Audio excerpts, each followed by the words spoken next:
திரு ராமசாமி ஐயப்பன் எப்படி பார்க்குறீங்க? அதிமுகவுக்கான நெருக்கடி பல்வேறு விதங்கள்ல இருந்து வந்துகிட்டு இருக்கா, எப்படி பார்க்கலாம்? பாரத மன்னருக்கும் தமிழ் மக்களுக்கும் முதற்கண் வணக்கங்கள். 3 விஷயங்கள் இன்னைக்கு தலைப்புக்கு போகிறதுக்கு முன்னாடி, ஒன்று பெரியாரை பற்றி சீமான் அவர்கள் சொன்னது தவறு, அதுக்கு எந்த ஆதாரமே கிடையாது அப்படின்னு. ஆனா அவர் ஆதாரம் ப்ரொடியூஸ் பண்ணிருக்காரு. அவர் சார்ந்த எந்த ஆதாரமும் கிடையவே கிடையாது. சொல்லி முடிச்சிடுறேன். சொன்னாலும் சொல்லனாலும் ஆதாரம் கிடையாதுங்க. அதெல்லாம் கேட்டுக்கிட்டு உட்கார முடியாது.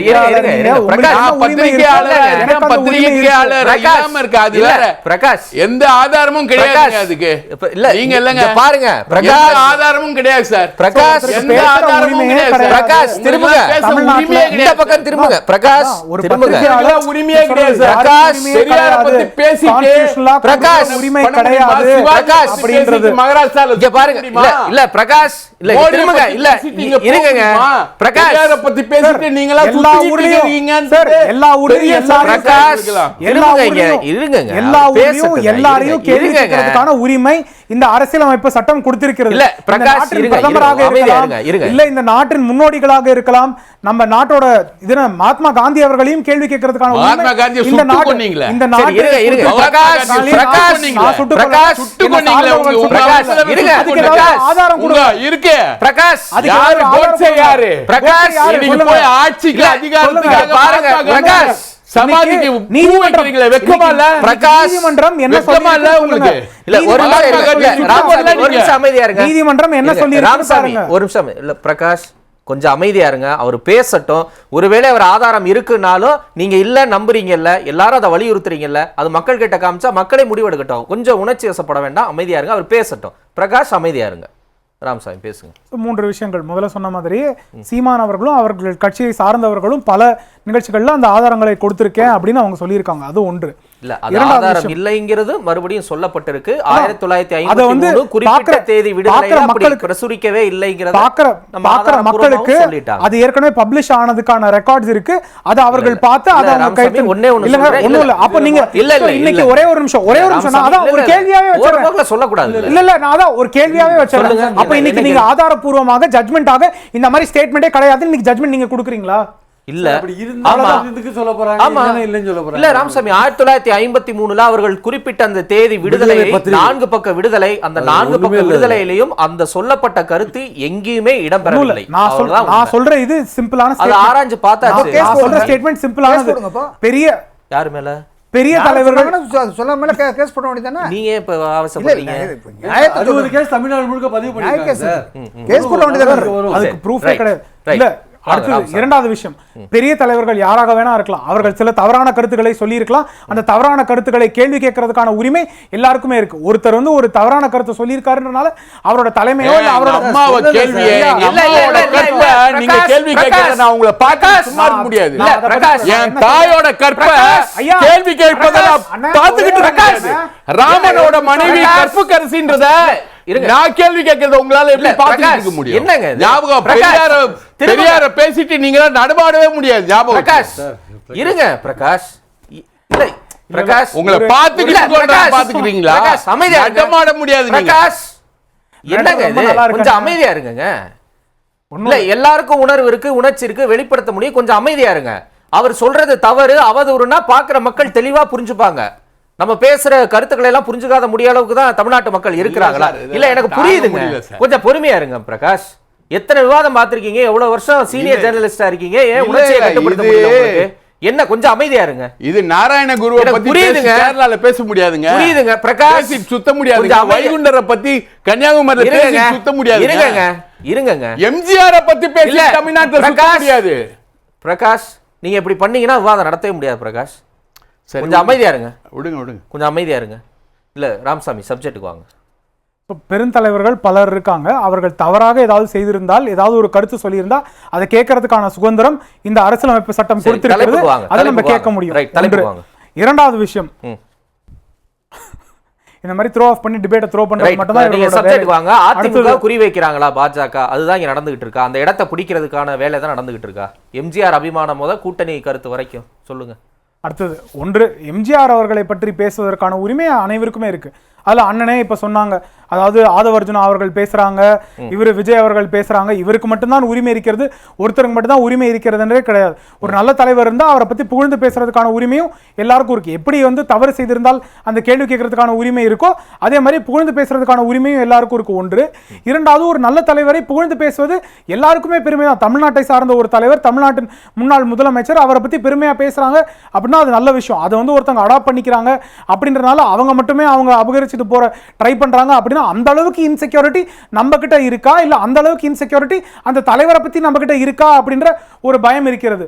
ஏன்னா அந்த அளவுக்கு தான் மோசமா நீங்க ஒரு தலைவரை நம்பி மட்டும்தான் இருக்கீங்க, அந்த இன்செக்யூரிட்டியில தான் வாழ்றீங்க அப்படின்னா அந்த கட்சியோ இல்ல அதை சார்ந்த ஆவலர்களோ இல்ல அவங்கள சப்போர்ட் பண்றவங்களோ அப்புறம் எக்ஸிஸ்ட் ஆகணும்ன்ற அவசியமே கிடையாது. ஏன்னா உங்களோட இன்செக்யூரிட்டியோட எக்ஸ்ட்ரீம் எவ்வளவு இருக்குன்னா, நாங்களாக எதுவுமே செய்யவில்லை, எங்களுக்கு எந்த கேப்பபிலிட்டியும் கிடையாது, நாங்க எதுவுமே பர்ஃபார்ம் பண்ண முடியாது, நாங்க ஒரே ஒரு பேரோட மட்டும்தான் இருக்கோம், அந்த பேர்னால மட்டும்தான் எங்களால ஜெயிக்க முடியும், வேற எதுவுமே எங்ககிட்ட கிடையாது, நாங்க 4.5 வருஷமா சிஎம்ஆ இருந்ததுலயும் நான் எதுவும் பண்ணல, எங்க கட்சி அதற்கு அப்புறமாகவும் எதுவும் பண்ணல, எதிர்கட்சியாக நாங்க எந்த கேள்வியும் கேட்கல, நாங்க வந்து ஒரு தலைவரின் பேரை மட்டும்தான் வாக்கு கேட்கறதுக்காக நம்பி இருக்கோம் அப்படின்னு நினைச்சாங்கன்னா அப்ப அவர்கள் மக்களிடம் வாக்கு சென்று கேட்கறதுக்கான அருகதையை இழந்து விட்டார்கள். ஏன்னா அவங்க பெர்ஃபார்மன்ஸ் பேசிஸ்ல இல்ல மக்களுக்கு கொடுக்கிற ப்ராமிஸ் பேசிஸ்ல அவங்களால கேள்வி கேட்க முடியாதுன்ற பிரச்சனை. அந்த இடத்துக்கே நான் வரேன். இப்ப அப்படி ஒரு ரொம்ப மோசமான நிலையில ஒரு இன்செக்யூரிட்டி ஒரு காம்ப்ளெக்ஸ்ல இருக்கக்கூடிய அதிமுகவே பாஜகவோட கூட்டணி இல்லை அப்படின்னு தினமும் பேசுறாங்க. எங்க பாஜக தலைவர்கள் அப்படிப்பட்ட ஒரு அதிமுகவை நோக்கி உங்க கூட்டணி எங்களுக்கு வேணாம்னு சொல்லட்டுமே, ஏன் சொல்ல மாட்டாங்க? ரொம்ப சிம்பிள். இப்ப பாஜகவுக்கும் விஜய்க்கும் கூட்டணி இருக்கா, இல்ல பாஜகவுக்கும் நாம் தமிழர் கட்சிக்கும் கூட்டணி இருக்கா, பாஜகவுக்கும் திமுகவுக்கும் கூட்டணி இருக்கா அப்படின்ற கேள்வி யாருக்கிட்டையும் வரல. இல்லங்க, கேள்வி பாஜக யாருமே பேசலையே. ஏன் பேசல அப்படின்னா அதற்கான பாசிபிலிட்டி இல்ல அப்படின்ற தாட் ப்ராசஸ் எல்லார்கிட்டயும் இருக்கு. அப்படி அந்த பாசிபிலிட்டியே இல்ல அப்படின்னா ஒருத்தர் சொல்ற ஸ்டேட்மெண்ட்ல இல்ல, அப்ப அந்த விவாதமே வராது. இந்த விவாதம் இன்னைக்கும் இருக்கு, ஏற்கனவே இருந்திருக்கு, நாளைக்கும் இருக்கும் அப்படின்னா அதற்கான வாய்ப்பு இருக்கிறதோ அப்படின்ற ஒரு கேள்வி எல்லார்கிட்டயும் இருக்கு. அது அதிமுக கிளியர் பண்ணிடுறாங்க, அதுக்கு வாய்ப்பே இல்லங்க, பாஜக கூட்டணி இல்ல. எங்க பாஜக சொல்லட்டுமே. அதாங்க, அப்ப யார் இந்த இடத்துல பலவீனமா இருக்கா? கிளியர் பண்ணிட்டாங்கன்னா இந்த டிபேட்டே தேவையில்லை, எதுக்கு டிபேட் வச்சிட்டு கிளியர் பண்ணட்டும் அந்த டிபேட். அப்ப உங்களுக்கு இன்செக்யூரிட்டி இருக்கு இல்ல உங்களுக்கு ஒரு தன்னம்பிக்கை குறைவு இருக்குன்னு பார்க்க முடியாதா? இல்லையே, யாரு சொன்னா பாஜகல இருந்து அதிமுகவோட கூட்டணி இருக்குன்னு? யாரு சொன்னா பாஜகல இருந்து?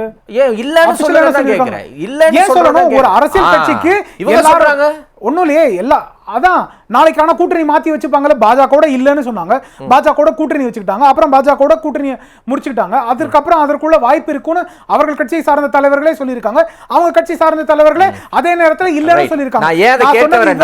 நான் ஏன் கேட்க வரேன், அப்ப ஒரே நிமிஷம், அதிமுகவுக்கு பாஜகவின் வாக்கு வங்கியோ பாஜகவின் துணையோ தேவையில்லை, ஆனா பாஜகவுக்கு மிக நிச்சயமா அதிமுகவின் துணையோ வலிமையோ தேவைப்படுது. அதான் இங்க இருந்து புலப்படுதா தெரியுதா? இல்ல, நான் வந்து பிராக்டிகலா இன்னொரு விஷயத்துக்கு வரேன். இன்னைக்கு திமுக ஸ்ட்ராங்கான பொசிஷன்ல இருக்காங்க, தனியாக இல்ல, அவர்கள் கூட்டணியாக ஸ்ட்ராங்கான பொசிஷன்ல இருக்காங்க. இன்னைக்கு அவர்களை வீழ்த்த வேண்டும் அப்படின்னா 2 பாசிபிலிட்டி. ஒன்று, அவர்கள் கூட்டணி சேர்ந்து எடுக்கும் வாக்கு சதவீதத்தோட அதிகமா வேற ஒரு கூட்டணி அமைந்து அந்த வாக்கு சதவீதம் பெற வேண்டிய அவசியம் இருக்கிறது.